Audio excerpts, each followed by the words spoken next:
Hey everybody, this is my fish room. First thing in the morning, we're coming in here and getting the lights turned on, and then we are going to do an around the world update. So the first thing I normally do is I turn this light on right here. That gives me a little bit of light around the room, keeps the fish from freaking out when all the rest of the lights come on.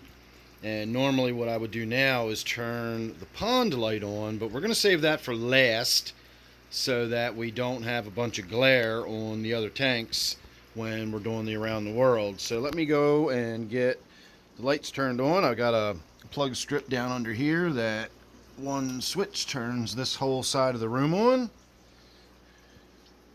all the way around to Butterbean's tank.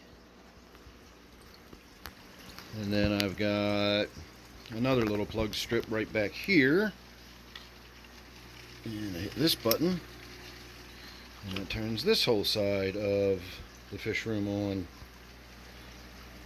So let us now do a quick round the world update, and we will finish by turning the pond light on and having a little look at what's going on in the pond.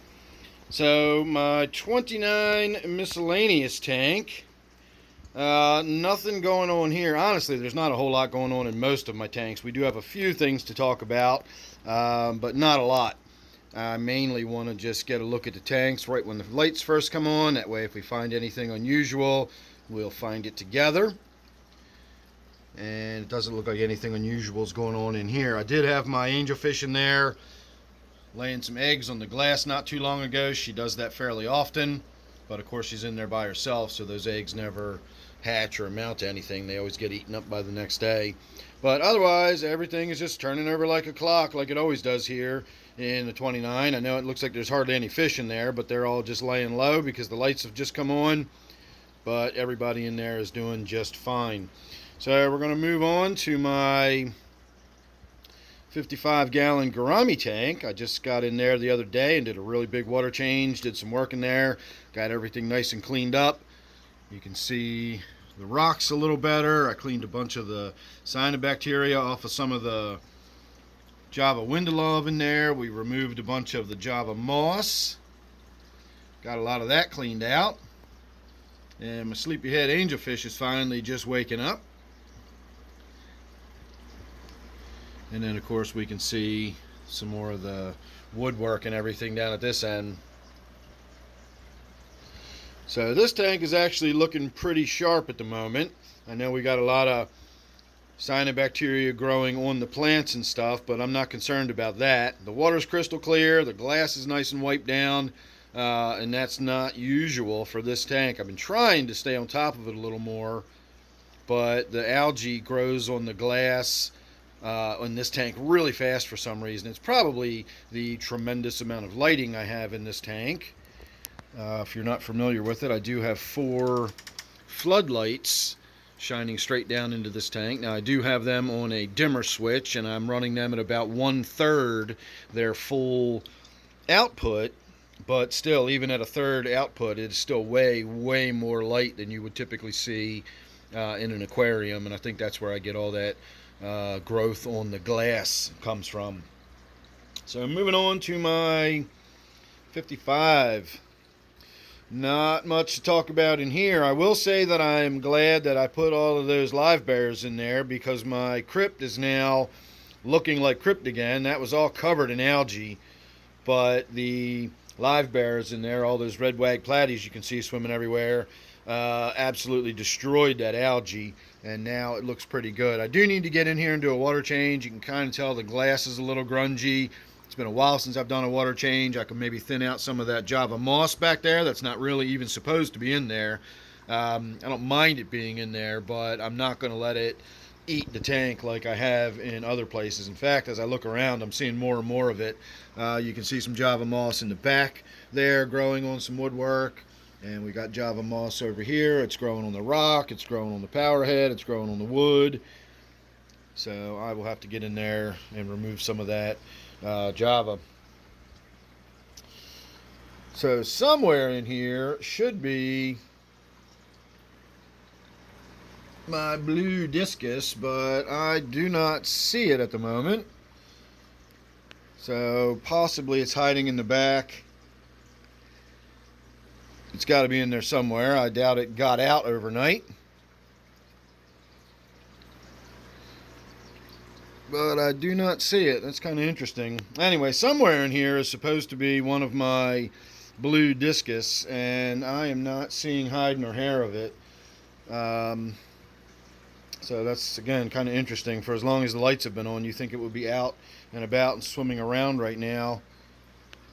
And yet, it is not. So I will have to come back and have a look at this tank and find out where my discus has gotten off to.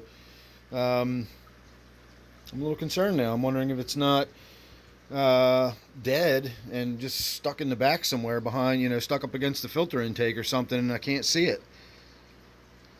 I guess if that's the case, we will have an update later, but we're going to move on for now. I'm going to assume everything's okay and just figure it's kind of hiding because the lights just came on, but I will be coming back to this tank. So moving on to my 40. Still not done with this, but I still don't know what exactly I want to do with it. The 2 flying fox I had in here are gone. Both of those died, but the 4 or 5 platies I have in here, I'm sorry, swordtails are still looking good. Of course, Frank Gorshin, my angelfish, is looking good. And then somewhere in here, oh, there's the other swordtail. And then somewhere in here, there they are, I got a little school of bleeding heart tetras. So my snails are still doing good. A friend of mine gave me some trumpet snails. You can see one right there. So I put a bunch of them in this tank, and they still seem to be doing well. I see them around and about when I turn the lights on usually. The water's nice and clear and looking good. But of course we still have all that algal growth all over everything. Not too concerned about it. I don't hate the way the tank is looking, but this tank still feels like it's sort of a work in progress. I don't know if that pothos is going to stay in there. Eventually it'll probably come out, but it's got roots everywhere. In fact, it's got so much roots in there that the roots are actually starting to get covered with the green and are beginning to just look like part of the tank now at this point. You can hardly tell which are which. Even all the way over here, this is all roots from that Anubias. I mean from this pothos plant, not Anubias. So once again, not much going on, just kind of ticking over like a clock. And I still don't see my discus in that tank. I am beginning to get a little concerned about it. Now, I did notice about a week ago that it was looking a little thin, and I've noticed its color. It had a lot of dark on it, like it was stressed out. So I don't know if it was stressed out from all those other fish in the tank or what, but it definitely looked stressed out the last week or so. So it may have, something may have happened to it. And again, I just do not see it in there anywhere. I'm beginning to wonder now if it's not stuck on that back, stuck up against that filter intake. As of yesterday, it was still in there swimming around, so I don't know. All right, moving on to my 125. This tank also needs a little bit of TLC. Got to get that glass wiped down, do a water change, and I really need to get in here one day and do all the filters in this room. I got all of my canister filters. I cleaned them all at the same time one day long ago, and it's been a long time. It's been months, and so I probably should get in there and start cleaning out some of my filters again. But otherwise, just basic maintenance needs to be done on this tank. Nothing serious. And for my regular viewers that watch my live streams and they watch my feeding videos, generally speaking, when you see my tanks, they look a lot more active simply because it's during a feeding or during the live stream. I'm walking around, we're doing stuff, and we're keeping the fish all nice and busy. But typically, this is kind of what this tank looks like to me. Everybody's huddled under the plants right here at the moment. So normally throughout the day I will see the fish a little more prevalently in the tank. They're not all hiding in the shadows like that. But again, we just got the lights turned on a little while ago, and so they're still adjusting to the new day. But typically this tank is not a really busy, active tank. The fish just kind of hang out and do their thing, and that's the way I like it. Again, I know as a rule most people see my tanks very, very active with the fish swimming everywhere. But in a lot of cases, I get to just see these tanks being nice and chillaxed. Everybody's just hanging out, doing their thing. So moving on to my fancy goldfish tank, what I think of as my ham tank, only because these fish act like big hams every time a camera gets pointed at them. This tank, we can talk about the lily pads that I'm starting to get. Here's another one that hasn't fully opened and turned up right, but we've got a pad there, there, and there. So we now have 3 lily pads. That does not count. That's not a pad. That's just some of the foliage. Like down there, we can see some of the foliage. But these long stems with the floating leaf at the top, those are the actual lily pads. And hopefully at some point in the near future it's going to send a flower spike up and we'll actually get to see a flower on this lotus. The filtration is still doing alright. I'm going to leave all 3 filters on there, and I also have the sponge filter in the back corner back there. We're going to leave that intact as well. And so the only thing I really have to talk about with this tank is my goldfish Blackie that you will see sound asleep. But you'll notice he's got himself wedged underneath of those Anubias leaves. And that is because he's having some swim bladder issues at the moment and keeps floating to the surface. If you're wondering what this blue thing back here is, that is the sponge that fell out of right here. I just got to get that out and put it back in. I need to get a way to put those sponges in there and hold them there a little more permanently. They fall out all the time. They're not quite thick enough that when the plastic goes down, it's not really pressing against it. It's just kind of touching it. And so a little bit of water pressure on that just pushes it right out. So I'll need to do something. And the only reason it's there is you will see how much water flow we're getting out of here. It pushes my lily pads around. And of course, these goldfish aren't really built for high-speed currents and fast swimming. And so reducing the current in this tank as much as possible is my goal. And that's why we've just got the air stone going. And in fact, you can even see I've got that's a directional tip, and instead of having it facing out so it blows the bubbles across the tank, which again creates a bunch of surface motion, I have it sort of facing into the corner so it just generates bubbles and doesn't really go anywhere. I might even take the tip off so it just comes straight out the top. I don't know, we'll see. So with Blackie having his swim bladder infection, he just wants to float to the surface, and he kind of floats ass up. And I don't know. I've given 1 dose of Canaplex antibiotic, and today is going to be the day they get their 2nd dose of the antibiotic. And other than that, I'm not really sure what to do. If the antibiotics doesn't work within the next day or so, I guess I can try doing the salt bath. We can try an Epsom salt bath. I don't know, but he seems to do okay as long as most of the time, honestly, he spends his time sleeping anyway. And so the fact that he's figured out that he can wedge himself underneath of those leaves and that keeps him from floating to the surface, he seems to be doing okay. So I'm not too worried about him. But he does have a swim bladder issue going on right now, and I'm hoping it's just a simple infection and I'll be able to get that cleared up with the Canaplex. Otherwise, we're going to have to start doing the Epsom salt baths and that sort of thing, and I've never had much luck ever getting any success with the Epsom salts bath, so I'm not looking forward to having to go that route if it comes to it. This is Wednesday. That is my fanciest goldfish by far. My fanciest fish, probably. She, and I do know that that is a she. It's the only one that I know the actual sex of, but this is a she. And she is a peacock fantail oranda. So she is fancy. And that was a gift that was given to me by one of my viewers. And she is just awesome. So there you go. That is a look at my fancy goldfish tank. We'll move on to the Discus Tank. And this time of the day, with the lights just coming on, we got a lot of discus hanging out down here underneath of my lily pads. In fact, most of the discus are down here hiding under the lily pads. I got a couple that are tucked away under here. You can see one there. There's another one down there. And so nothing really to speak of in here. I did a water change 2 days ago. Not a huge one, but a decent one. Got the glass wiped down so the water's nice and clear. Glass looks good. Fish are doing well. I have turned my heater back on in the corner, but I have not yet seen any additional spawning. And I also got in and cleaned out that power head right here. This little hose that directs the water towards the surface was all clogged up with like bio growth and gunk, and it was barely creating any surface movement.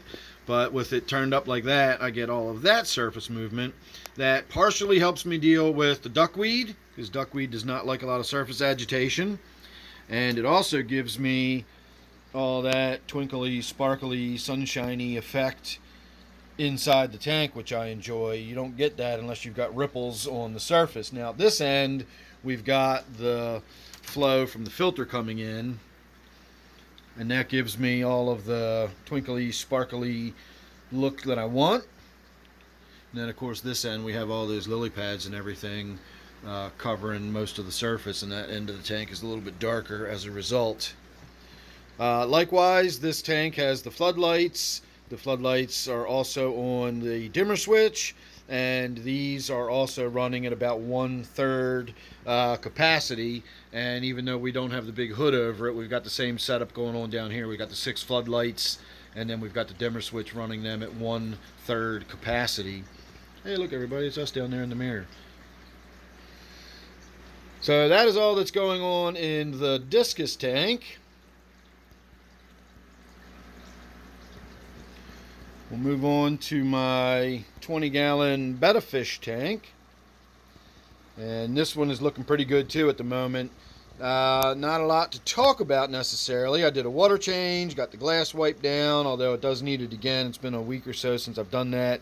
And likewise, I really do like these floodlights. I think they provide a beautiful light and a lot of it, and I do like my tanks very, very well lit, not just because I like growing a lot of plants in them, but I just like them really nice and bright. I like to be able to see in them. I don't like dimly lit tanks. This one, I went in, I removed a bunch of the water sprite. We had a bunch of floating duckweed mixed in with that, and so with that being spread out a little bit, it allows for the light to get into the tank a little more thoroughly. You can see my Rotala, that red plant right there, doing well. We've got another shoot growing in the back that's coming up, looking good. And somewhere in here, I should have a beautiful blue betta fish. And I don't see him either, so I'm beginning to wonder where all my fish are going this morning. Well, I'm sure it's in there somewhere. I'm just not seeing him anywhere at the moment.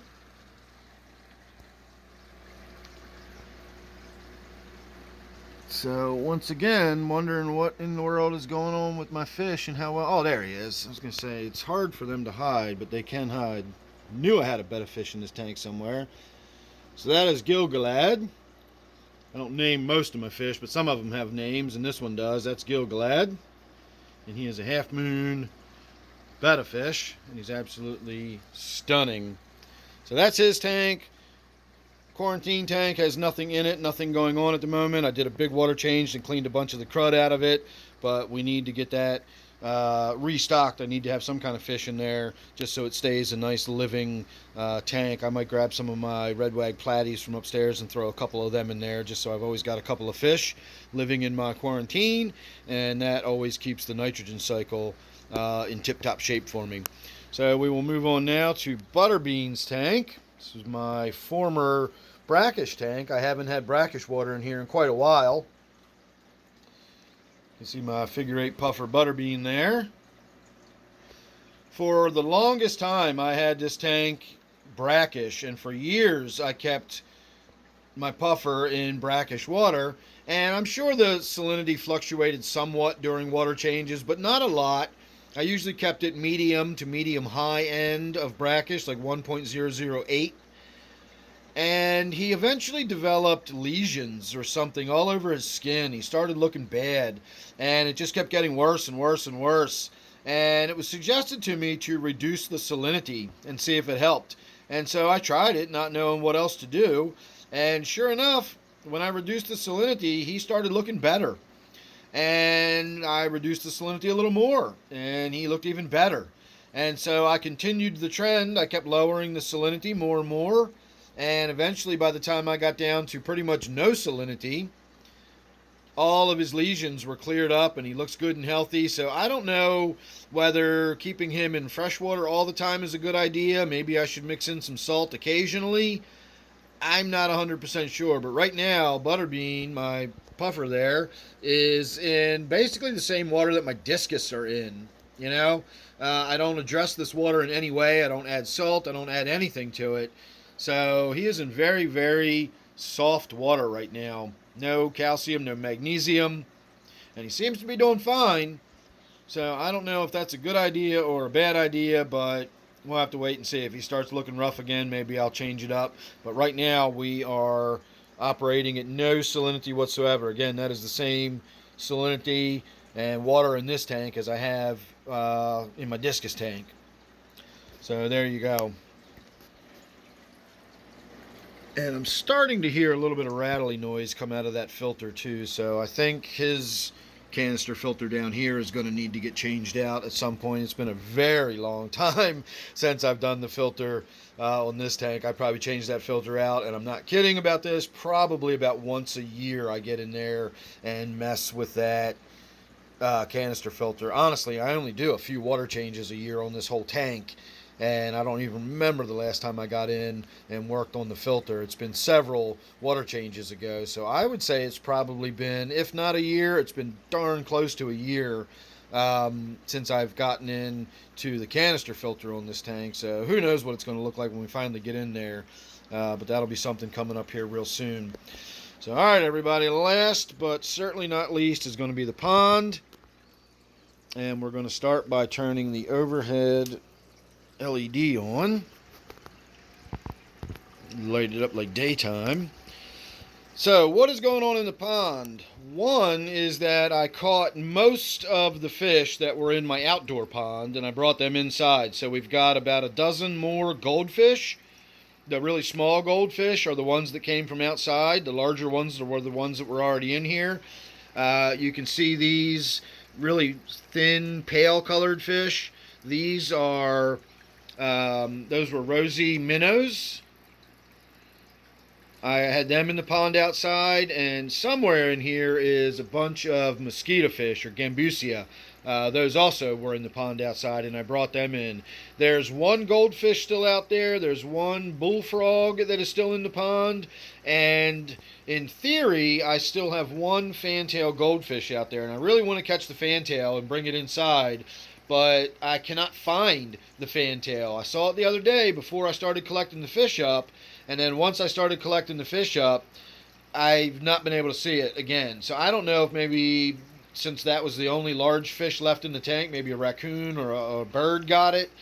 We do have kingfishers around here. We do have herons and other water birds around here. So it's possible that that goldfish is just gone. But I don't see it in the tank anywhere. I am still going to put a heater on the pond outside, and we are going to still try to keep it running over the winter. That frog is in there, and I'm going to leave the one goldfish that's in there. I'm going to leave it in there and see if we can get that through the winter alive. So worst case scenario, I'm going to lose one goldfish. But I've never overwintered a pond before, and so I want to I'm on a learning curve, and I don't want to have it full of fish while I'm on that learning curve. So right now we're just going to leave the one fish in there, and we're still going to try to overwinter it. But that again is the pond outside, so you can look for updates about that when I get to them. Otherwise, I threw a bunch of leaves from the yard. You may have noticed it looks like autumn came late, but it did. Normally I like to get leaves while they still have some color in them, and I like to have that sort of autumnal colored leaves on the surface look, but I didn't really think about it this year. So we got these dry brown oak leaves, and some of them are already down on the bottom. I can see a leaf over here, there's some here, there's a leaf right there, there's another leaf right here. So as I said yesterday, oh look, can you see that little school of gambusia right there? They all just swam underneath the leaves as soon as I pointed at them. So I do have a little group of gambusia in here now. There must be 8 or 10 of them. You can still see them popping up occasionally on the surface there. So these leaves are going to get saturated and waterlogged, and they're going to sink quite quickly, and that's fine. I'm going to leave them in the tank. I'm going to let them just break down and rot away. I've had some questions and comments about the bioload and whether these leaves are going to blow up my ammonia or blow up my nitrogen cycle or something like that, and they are not. And we will have a conversation about that in an upcoming video. I'm going to talk specifically about those leaves and the nitrogen cycle and nitrogen and ammonia and so on and so forth, and we'll have a whole conversation about that, because these leaves are not going to blow up my nitrogen cycle. They will ultimately eventually produce nitrate, but they will not really go through the process of creating ammonia in the first part. So we'll have a conversation about that. Like I said, the leaves are going to break down a little differently than other organic material does, and it's worth having a conversation about because it is kind of interesting.